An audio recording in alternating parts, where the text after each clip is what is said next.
Bien, y a excepción de Evópoli, todos los partidos políticos se llegaron al encuentro convocado por el gobierno para evaluar el proyecto de reforma de pensiones.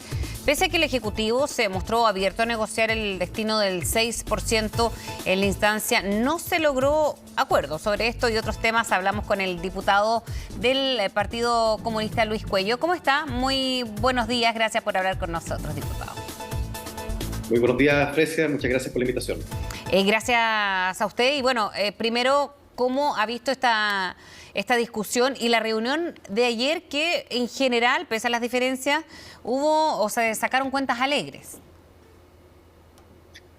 Claro, yo primero haría una evaluación positiva. ¿En qué sentido?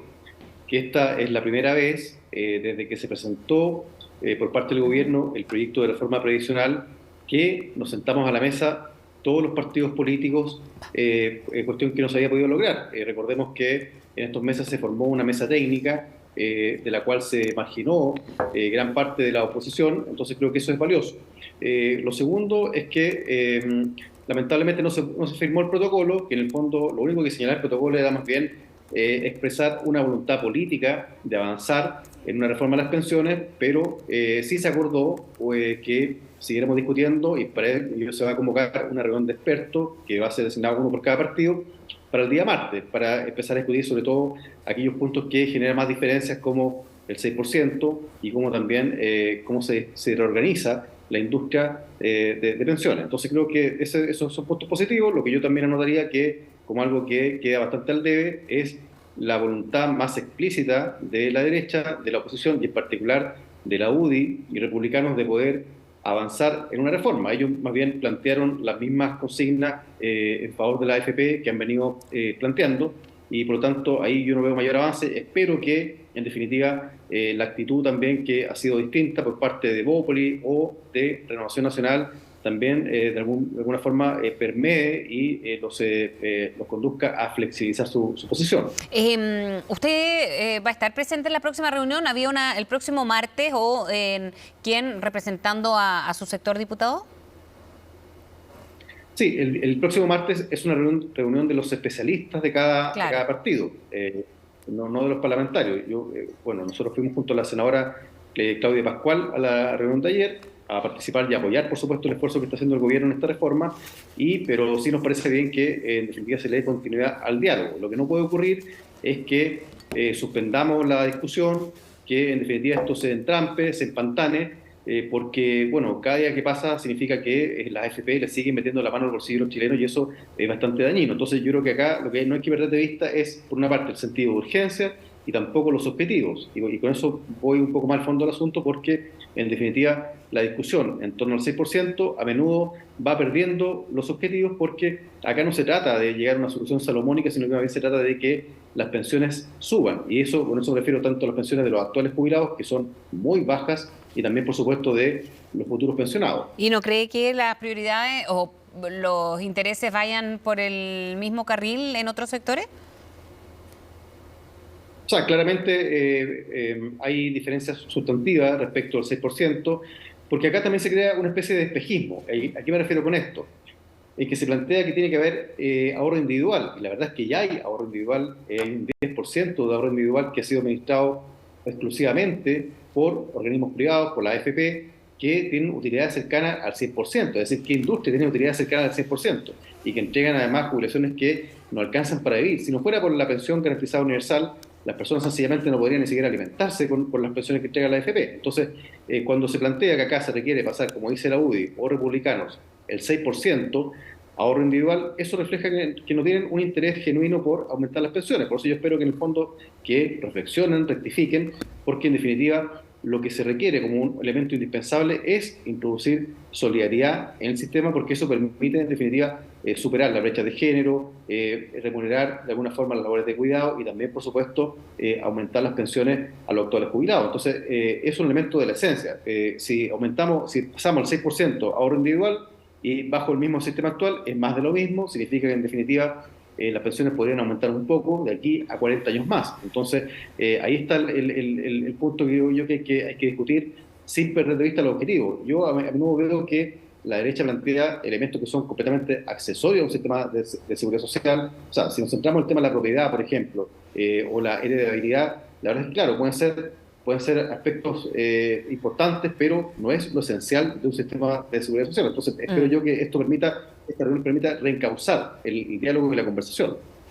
Diputado, lo quiero llevar a otro tema que tiene que ver con el alcalde Jadwe, porque en información de esta mañana ya se ha confirmado que la Fiscalía está preparando una formalización para el alcalde de Recoleta por cohecho. Esto, bueno, en medio del caso de acusaciones por una estafa de un proveedor, ¿no? Usted sabrá también el tema que ha llevado finalmente a esta formalización que se prepara para el alcalde Daniel Jadwe. Mire, yo leí la nota que salió publicada el día de hoy. En la tercera, sí.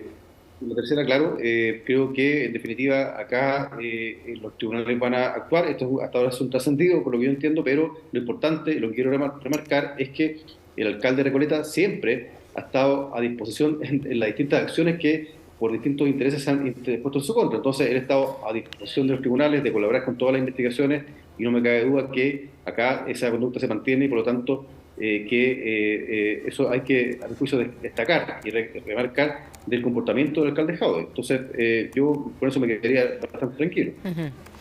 Y en otro tema, que también, por cierto, ha sido un tema de esta mañana por la diferencia horaria, ¿no? En España el presidente Gabriel Boric anunció que va a llamar a todos los sectores políticos, partidos políticos, a hacer una declaración conjunta por los 50 años del golpe. ¿Cómo recibe este llamado del presidente Boric?